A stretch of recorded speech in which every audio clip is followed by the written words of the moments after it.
afternoon. I'm Delegate Sia Price, and I represent the 95th District, and I stand before you on the shoulders of those like Barbara Johns and Evelyn Butts that thought it not robbery to use their time, talent, and resources to fight for freedom and liberation.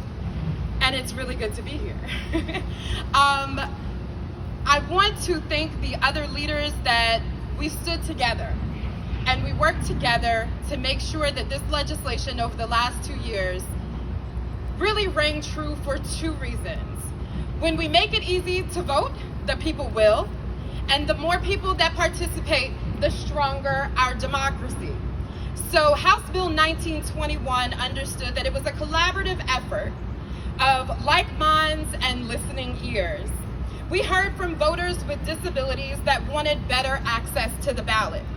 Curbside voting had been a thing, but as we noticed, people were having to get out of their cars to go inside to request to vote curbside.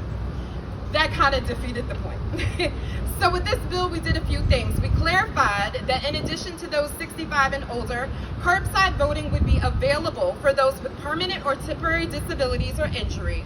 We also made curbside voting available to anyone should they want it if we ever experience a medical and health emergency like the one we're in today, Governor.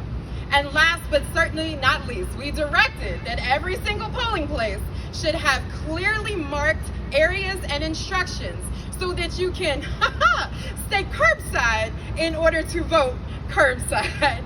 And I want to thank the registrars. Some have been really creative and having phone numbers that people can call, and some registrars have gone the extra mile, understanding that not everyone has access to a cell phone and having a button that people can drive up and push so that they can let them know that they're here to vote.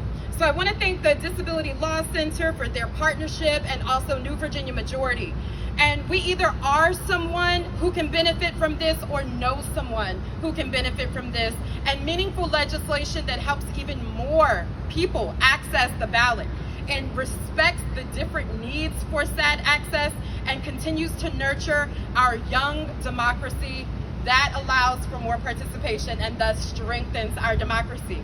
And as these bills are signed today and as we celebrate the wins, I do want us also to center that just because it's going well in Virginia doesn't mean that our friends and neighbors in other states don't need the same protections and access, and to recommit our efforts to making sure that federal legislation is passed to protect the rights of all voters in this country. Thank you.